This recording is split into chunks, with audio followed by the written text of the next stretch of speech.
Video detik-detik mobil Mercy halangi ambulans yang sedang membawa pasien bersalin viral. Video tersebut diunggah oleh akun Instagram @story.ambulans pada Rabu 16 Maret 2022. Dalam video tersebut memperlihatkan ambulans sedang melaju di Jalan Tol Merak, Jakarta. Kondisi jalan tol cukup lengang. Ambulans melaju di lajur kanan, sedangkan kendaraan di depannya terlihat langsung mengambil lajur kiri karena ada ambulans. Namun sebuah mobil sedan terlihat tidak mau minggir ke lajur kiri. Bahkan setelah ambulans terus menyalakan klakson, mobil sedan itu tak mau minggir, tapi terus melaju di jalur kanan. Ambulans selalu terus melaju dengan kencang. Namun saat akan menyalip sedan dari kiri, sedan itu juga berusaha menyalip mobil di depannya.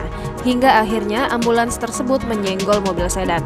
Kedua mobil itu pun saling berserempetan. Namun ambulans terus melaju meningkatkan mobil itu untuk segera mengantar pasien.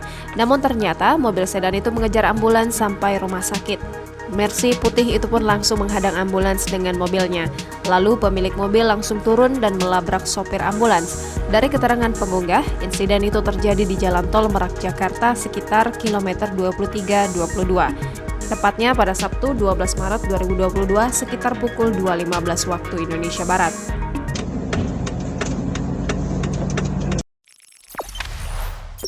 Jangan lupa subscribe, share, komen, dan like ya!